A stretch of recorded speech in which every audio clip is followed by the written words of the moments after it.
Welcome to Lived Experience, a podcast series brought to you by Living with Cancer South Africa. At Living with Cancer SA, we believe that every cancer story matters. Behind every diagnosis is a person, a family, a journey, and a wealth of insight that can only come from living through the experience. Living with Cancer is a patient-led, non-profit organization dedicated to supporting, advocating for, and empowering people affected by cancer. Through awareness, education, peer support, and South Africa's first patient-led cancer registry, we are working to ensure that the voices of patients and survivors help shape the future of cancer care in our country. In this series, we sit down with patients, survivors, caregivers, healthcare professionals, advocates, and change makers to explore the realities of cancer beyond the medical diagnosis. Together, we share stories of resilience, hope, challenge, growth, and the lessons that emerge when life takes an unexpected turn.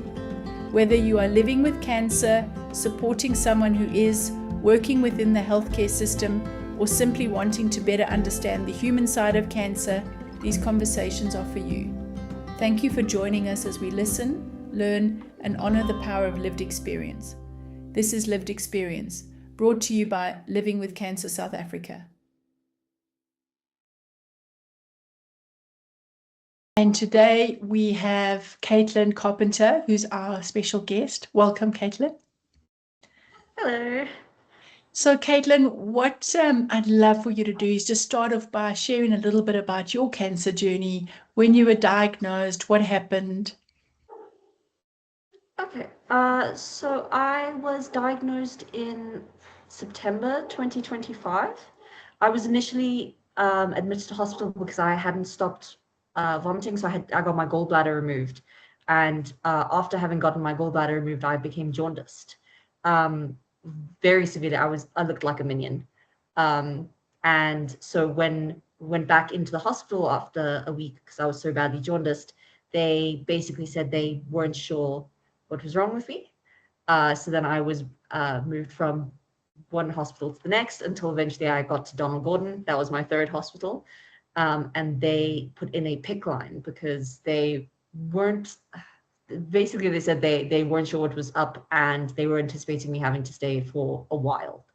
So the PICC line is more permanent IV, basically. It's much harder to knock. It's much less of an issue in terms of like infection and stuff like that, and veins collapsing. So they had to, in part of getting a PICC line is you have to get an X-ray done to make sure that the PICC line has been inserted properly. And on the X-ray, they noticed that there was a lot of space around my mediastinum, at which point they changed my surgery that was that evening from doing a general look at my liver to doing a biopsy of my lymph nodes and my back, skin on my back. And they did that and came in and told me that I had Hodgkin's lymphoma the next day.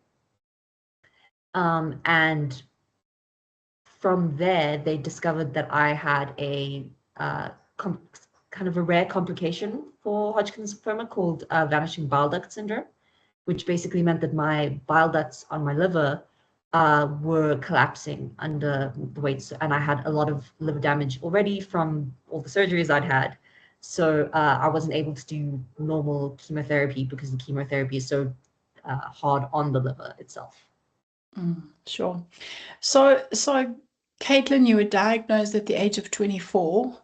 And I'm sure that during that stage of your life, or now, you have a whole lot of future plans and you are looking to start your life, really. So how has cancer disrupted your future plans and dreams?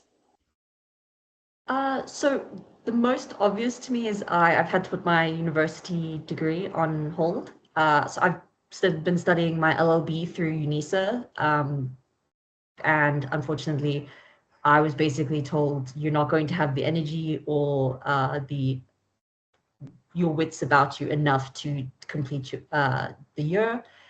So last year I wasn't able to complete any of my courses and I wasn't able to re-register this semester. So I've basically had a year delay in my in my courses. And then there's other things that seem silly when doing like that, but missing time with friends and not being able to do certain things. I mean, my favorite club closed down while I was still in isolation, so I wasn't able to go to its final night, which is upsetting. And missing things like movies and time with family because they're sick and stuff like that. And what year are you in terms of your studies? I'm in the middle of second year. Okay. So you literally just started your journey and then it was like, oh, Yeah. okay. All right. And do you or did you feel isolated amongst your peers because you can't do what, young people of your age are doing, partying and the university life. So do you feel a bit isolated? Yeah, there was a large sense of isolation. I wasn't able to go into work like normal. I had to be completely offline. I live with my best friend, and we just moved in together when I was diagnosed. I think we'd been living here for 3 months, 4 months, and then I got my diagnosis. And so she also wasn't able to have people over because you can't have people over when you have a roommate that has cancer because the risk of infection is too high. um, and yeah, and a lot of my friends, I have some that I haven't seen in a year. I've only been able to kind of speak over the phone with, stuff like that, normal things. And again, like the partying aspect, have not been able to do. I was never much of a partier, but even less so now, especially because of the liver damage. So No booze, no more no, alcohol. absolutely no booze. My brother actually got engaged after my diagnosis, and we at his engagement party, I wasn't able to drink champagne with everyone else.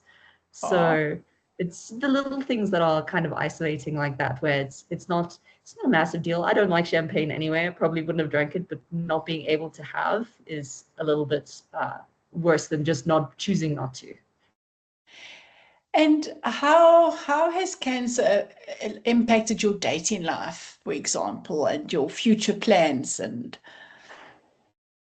So I didn't have much of a dating life before, I'll be honest.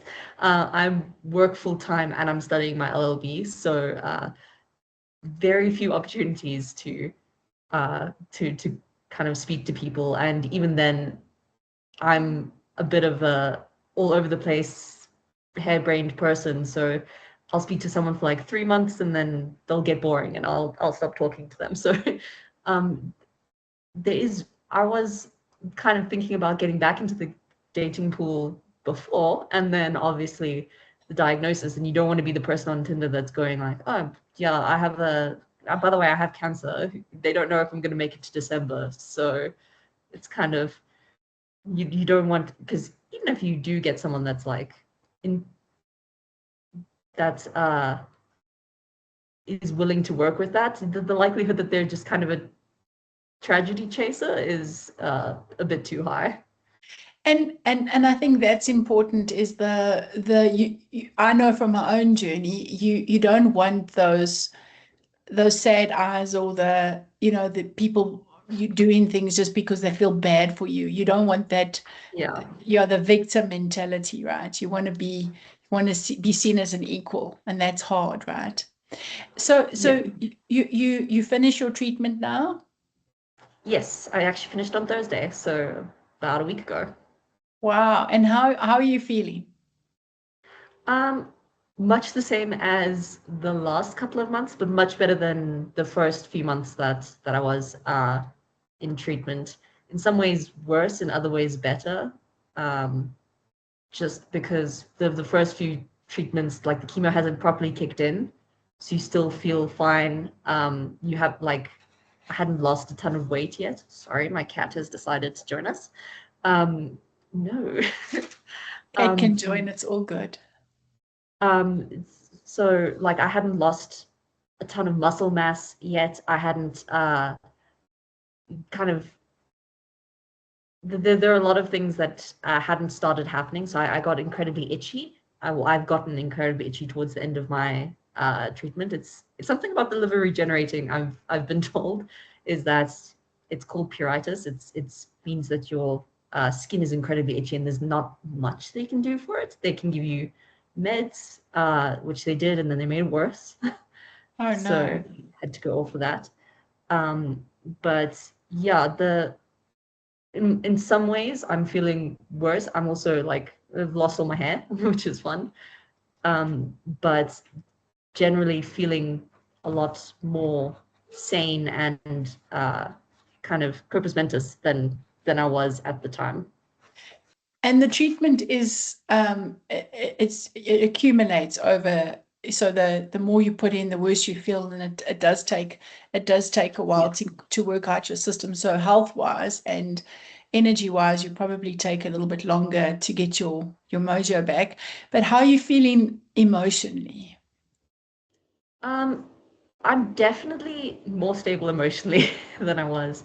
I mean, I'm probably quite lucky in that I have always been kind of have always had kind of a dark sense of humor. So I've used a lot of dark humor to joke about it and stay positive and make jokes. Like my mom always said I'm special in a bad way. She did always make jokes. She's like, you're one in a million in the worst kind of way.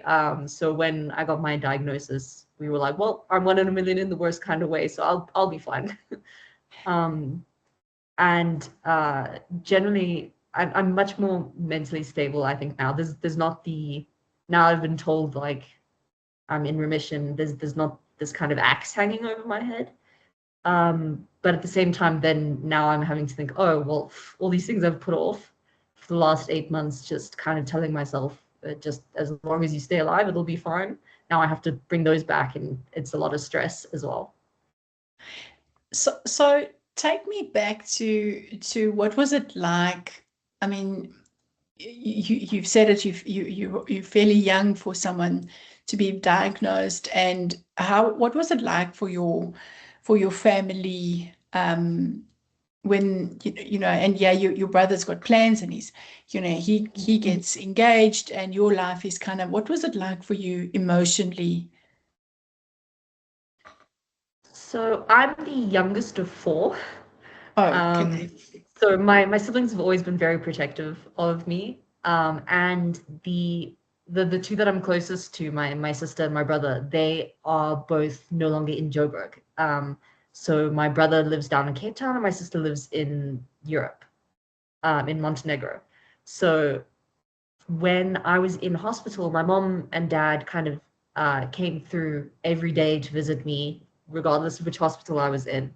And so obviously they were getting updates, but I was actually on a family call when I found out the news because we were doing a games night. And my doctor came in and I kind of paused and I heard, and then I like kind of was still processing myself. And so I said to them, oh, I've just found out what's wrong with me. And they were like, oh, what's wrong? And I was like, oh, I have cancer. And my brother immediately looked like he was going to burst into tears. His fiance, now his wife, actually left the room because she had to go be a little upset. And my sister's always been kind of the emotional rock between the three of us. So she was like, okay, well, let's play the next round of the game. Let's move swiftly along. We can all process this in our own time. But about a week later, we were on the phone and she was crying. It was really difficult for all of us, but I think especially them because uh, they've always been very protective of me, and I'm their little sister. So they were like, the idea that there was something that they couldn't help me with was a bit overwhelming for them, especially when we found out that so in about November, I was told that I wasn't doing well and they weren't able to put me on traditional chemo. And so they were still trying to figure out what they did eventually go with an experimental form of chemo. But at the time, they were debating whether to not to just kind of push through with traditional chemo and hope my liver didn't fail, or whether to kind of hold out and see, maybe if we wait a little bit longer, her liver will recover. Maybe if we wait a little bit longer. And I had a conversation with my doctor, and I was like, well, my nieces are coming, my sister and her children are coming to South Africa in December. And she said to me, is there any way that they can come earlier on short notice. And so I asked my sister that, and she burst into tears, and she was like, does that mean that you don't have particularly long left? And I was like, I think that means that it's possible that I might not have particularly long left, that there's no absolutes kind of in medicine. But yeah, that was, and then I told my brother the same thing, and so they were both very upset. And again, it's the wanting to protect me from something that they couldn't, which is emotionally quite devastating, I think. And they feel powerless, and you don't know how to help them. Yeah. Yeah. And from a future perspective, I mean, how are you feeling about your future and where you going? And Anxious. I'm an anxious person in general, but I was ready, kind of getting my degree done a little bit later than most people get theirs done, because I kind of tried some of this, tried some of that, and then got my paralegal qualification, started working in law, and decided that that's what I wanted to do. So I was already quite old for a like second year LLB student, and now I've had to delay it another year. So that makes me quite anxious, and also just kind of, I mean, I'm sure it's the same for everyone that has had cancer or has had a diagnosis of cancer, of the boogeyman of, oh, when is it coming back? Because you sit in those chemo rooms and you talk to people and they're like, oh yeah, this is my 7th type of cancer. This is my 5th time coming here in as many years. And it's very nerve-wracking seeing that and being like, oh, am I going to be one of the people that only has this one form and one and done, or am I going to be the kind of person that has multiple types and has to do this again?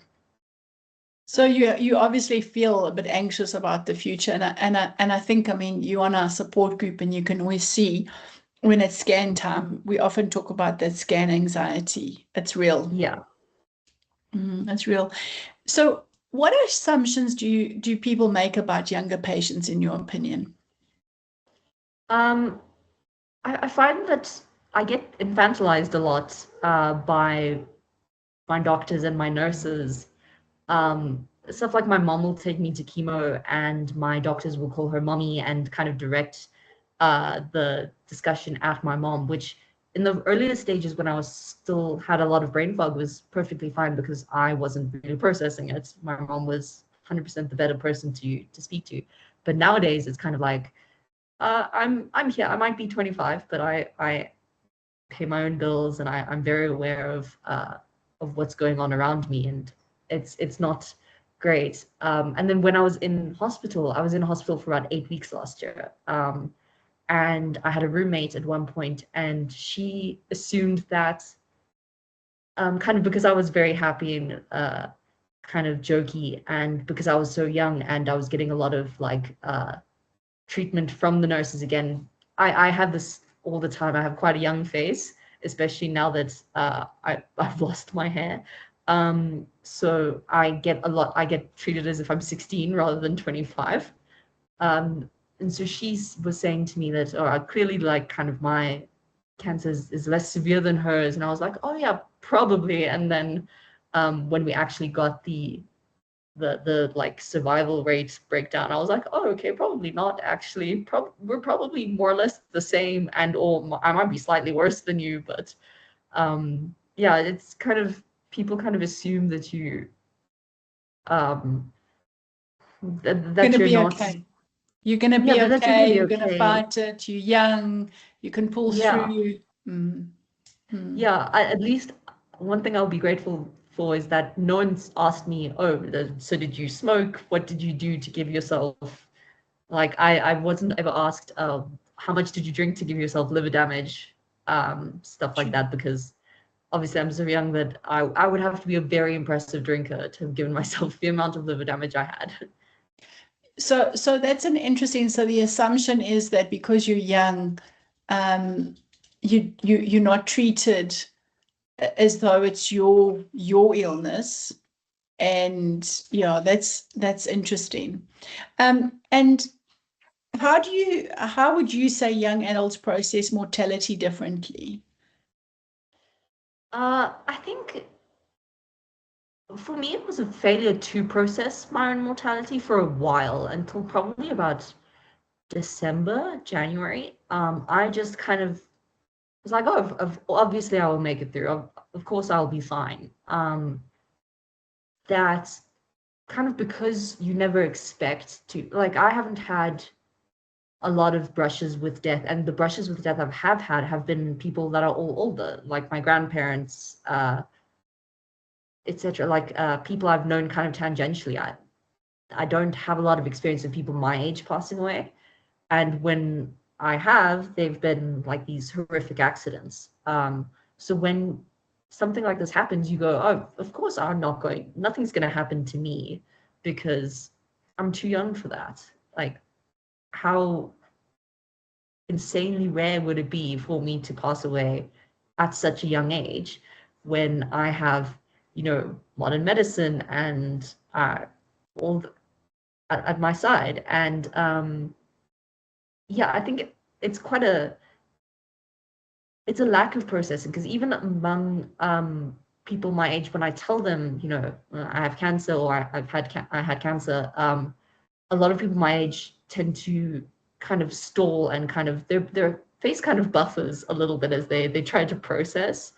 Whereas a lot of the older people will immediately understand and kind of start talking about it, or like experiences they've had with it. So I think it's not so much that that young people process it differently. It's more that we haven't had to process it before. Because it's not the norm.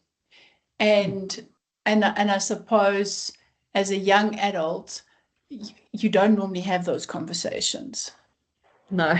Mm, mm.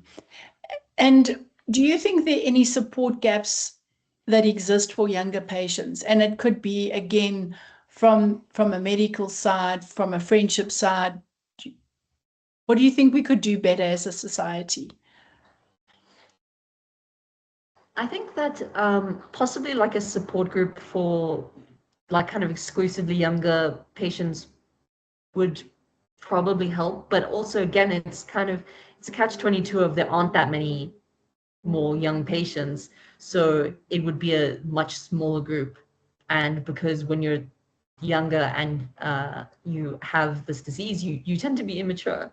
Um, like, speaking from experience, I'm really bad at discussing the more emotional side of things. So even if you did have a support group with younger people, I think that probably a lot of jokes would get thrown around as opposed to anything else. There would probably be a lot of support as well, but probably a lot of jokes.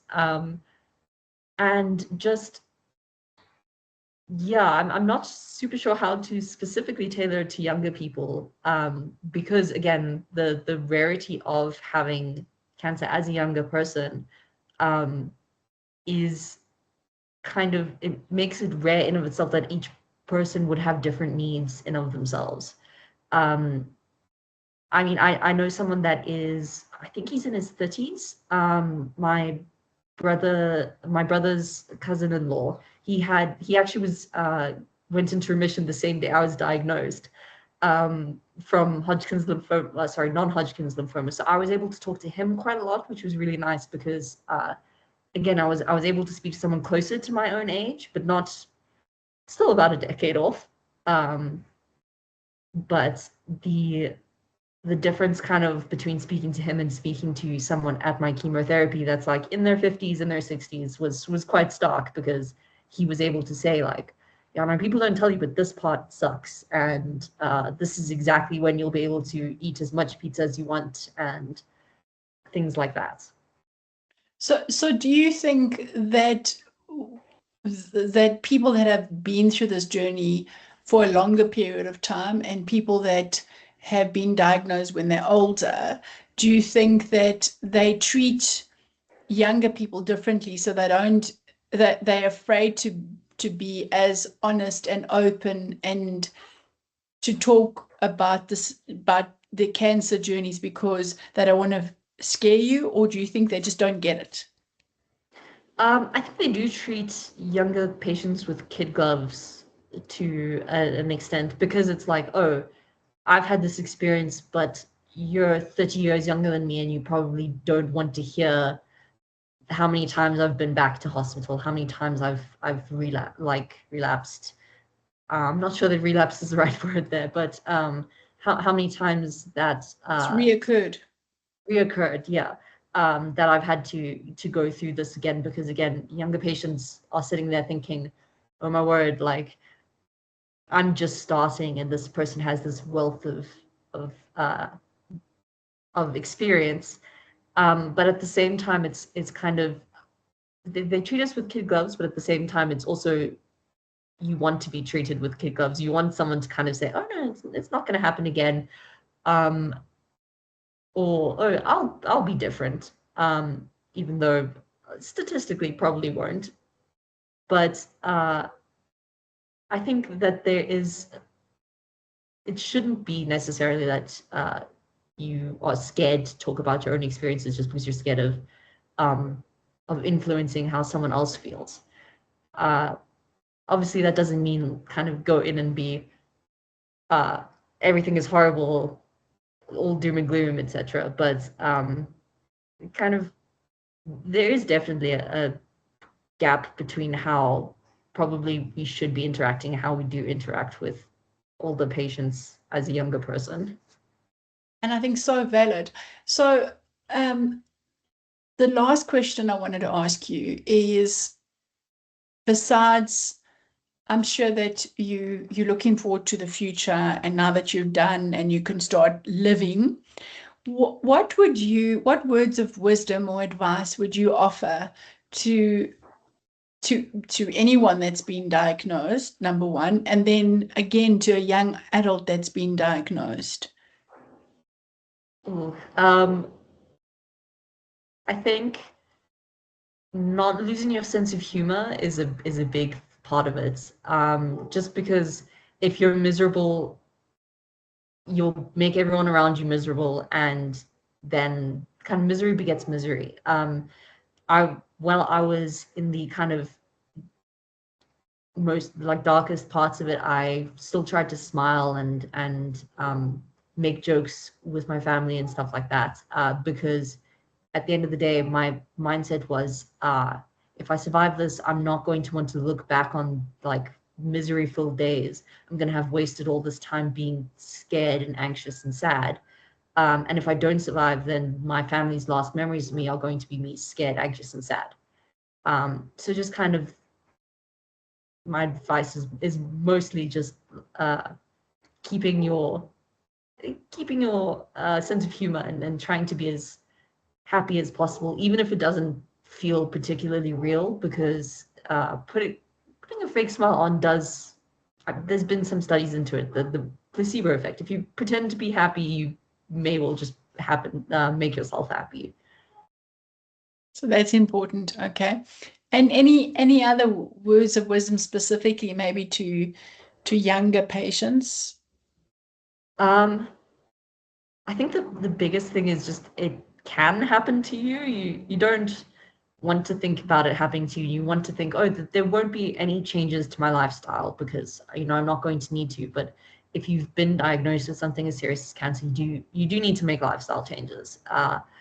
Even if you think that you can, you're going to be the one person that manages to tough it out and continue studying, and that all of that sort of thing takes a massive toll on your energy, and that's energy you need towards healing.